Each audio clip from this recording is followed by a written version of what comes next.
talk about a couple of things that you've said. I'd like to find out what you think. You've obviously read a great deal about it and thought about a great deal about it.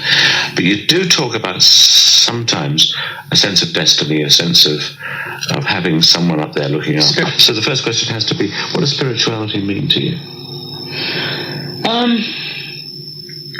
I think what it means, I've never been able to connect with a particular religion, because I find religion to be mostly, whereas it should be about comfort and understanding, I find it generally to be about control and fear.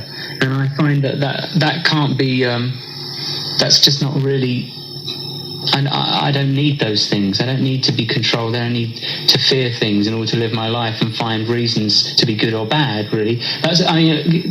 Religion is about control and morality. And my morality has always been simply that I work on a kind of loosely karmic basis. I really feel that in general, in my life, what I've seen is people who try to be decent to the people around them receive that in their lives and receive fairness when they try and act that way, you know.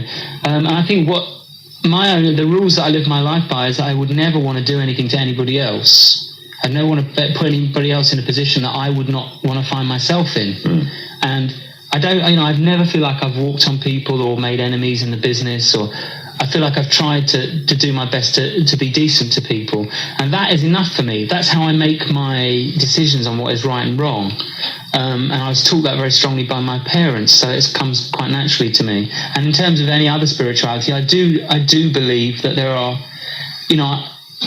I could never begin to explain in my own head the basics of life, infinity and those kinds of things, life and death.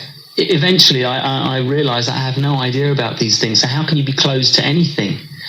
I find it very hard to say this is for sure and this is not for sure. I find it very hard to put boundaries around life. So I'm just open to anything in terms of spirituality. Is there a God? I think there has to be. There has to be someone who can make some sense of all this. As I get older, I look at life around me and I look at the children my godchildren in particular, and I look at the incredible, just how incredible life is in certain ways. It's also very wicked in other ways that I've come to understand as I'm older, and I'm very, in some ways, scared by. But it's so incredible, just, the things you see day to day are so incredible and so inexplicable that there has to be a God. Do you ever go to church? Not for any other reason than weddings. Than weddings and funerals and christenings, yeah.